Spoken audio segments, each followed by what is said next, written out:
Yo, yo, yo, my granny on YouTube. Good little mod we're going to look at today. This one's called Need for Speed Underground 2.net. Clues kind of in the title what it's a mod for. But yeah, this is brilliant, bringing back some old nostalgic vibes for 2025.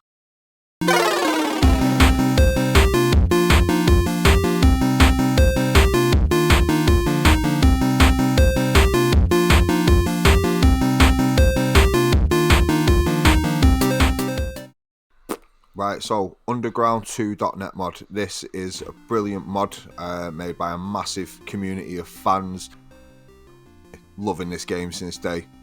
They want to expand it, they want to enhance it, they want to keep it fresh for us in 2025, and they've done an amazing job. Plenty of new features, improved graphics, additional cars, customization, plenty going on. Gives a fresh experience if you're coming back. It's been a while, you've not played this one since you was a kid like me. Gives you a whole new take on it. And if you're playing it for the first time, then I suppose it gives you some quality of life stuff, and you get a 2025 vibe of things. So let's break it down a little bit. So you got, first of all, like we say, enhanced graphics, significantly improves on the fidelity. As you can imagine, it was a PS2 game, the original, so massive improvement in resolution, textures, lighting effects, reflections, closer to modern standards and what you'd expect from a game nowadays. As you can see from the visuals, of course, it's still got the old retro vibes going on as well, but much better than what we've had in the past. Another thing, you got new cars. You've got plenty of new cars going on in the game. You got things like Nissan GTR, M3s, things like that, which of course weren't in the old games. Nissan GTR, just an iconic car in the world, and the M3 both, but especially to the Need for Speed series because of the later games. Expanded customization as well. New car elements have been added that take it a little bit further than it used to be. We've got new body kits, decals, rims. As you can see, looking at the Supra, I can't remember exactly, but I'm pretty sure that Supra that I've got modded there, couldn't really do some of the things I've done to that in the original game. Really good stuff again. You can now obviously got much more options, so you got a much more unique take on cars. Of course, a game this old, if it was a game you played, you'd probably put every type of body kit with every type of car, and you've done it all, you've seen it all. So this really expands it and makes it new again. Of course, Need for Speed being sort of based around the Fast and the Furious street racing kind of vibe of the 2000s, whenever it was. Obviously, customization is a massive part of that vibe, so nice to see more that you can do there. Next to the performance. Again, massive jumps in performance due to the way the game was originally made. It was obviously made with different drivers in mind, different operating systems. It was a different time, so a lot of that's been improved in the background. It runs much better on new systems. Since I've had it installed, no problems whatsoever with it, no crashes or anything like that. It's been spot on.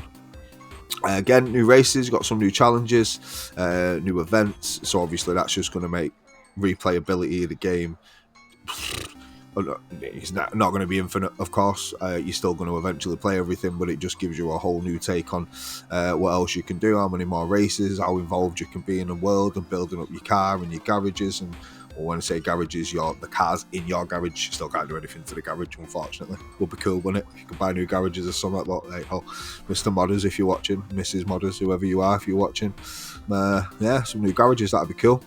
So yeah, installing pretty straightforward. You need to go over to, I'm not going to give, again, as you know guys, I don't go into exact details of installations because everyone's rig and setup's different, and I wouldn't want to do anybody a disservice. I'll put them in an awkward position. So what you want to do first is go over to their official website, underground2.net. So that's the name of the mod, so check out what the official website is. I'll try and put it down in the description. Again, you're going to want a clean install of your games. Always advise whenever you're putting mods into a game. Saves get bloated with little bits of data and stuff in them, and little bits of settings about your saves and things like that. Obviously, different story beats have certain triggers in the game, and races have triggers, and this happens when you do this. So if you're putting mods onto an existing save, you can run into a lot of problems like that. So clean save, always the way to go. And then yeah, there will be instructions on the website and with your mods, so make sure you follow them to a T. Always recommended as well with your instructions, follow them the modders and whatnot. I put them there for a reason. So follow them as closely as you can. If you've got issues, you can generally troubleshoot on the websites as well and in forums. I did a lot of learning through things like that, googling the problem. Obviously Copilot and whatnot now can help you out a bit as well. So yeah, have fun installing. But I'm sure if you were a fan of the old game, the original game, you're going to love this. I had a lot of fun with it. It was nice being able to play it in like a new fresh setting rather than all the old issues. That as much as I love the PlayStation 2 and all the old consoles, I've got them all. Obviously wired controllers and 4:3 aspect ratios and this and that, and it some things show their age, and it's nice to have the new modern widescreen stuff and being able to use the thumbstick to change gears, for example. That was a nice little addition for me that I'm pretty certain I couldn't do in the original. Could be wrong, it's been a while. It's good anyway. So like we say, guys, give it a go. You want to see any more, please give me a shout. You know, all the YouTube business about liking and subscribing and the comments if you wish, and if not, no problem. Have a nice day either way. Thanks for staying around. Peace.